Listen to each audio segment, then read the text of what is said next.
सकाळपासून आपण चर्चा करत आहोत.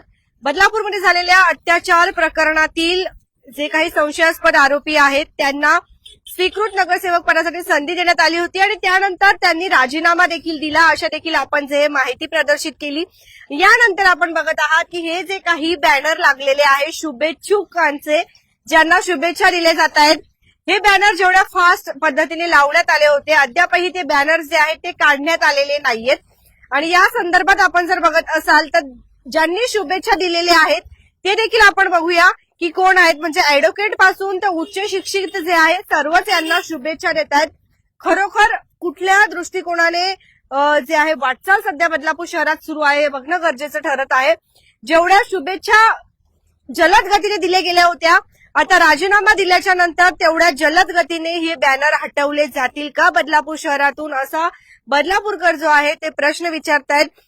आता सकाळी आपण जे लाईव्ह प्रदर्शित केले त्यानंतर कुठेतरी अनेक प्रसार माध्यमांमध्ये देखील आपल्याला लाईव्ह बघायला मिळाले आणि त्याचमुळे कुठेतरी दबाव आला का आणि त्यामुळे राजीनामा दिला का, आणि जर राजीनामा यांनी दिला तर मग पहिले यांना संधी मिळाली का, आता भरपूर असे प्रश्न जे आहेत बदलापूरकर उपस्थित करतायत.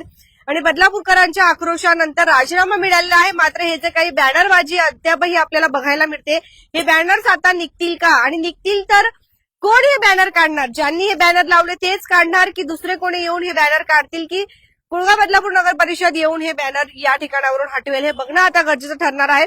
बदलापूरकरांना तुम्हाला काय वाटतं, तुमच्या प्रतिक्रिया देखील नक्कीच येऊ द्या. बघत रहा आपले बदलापूर. धन्यवाद.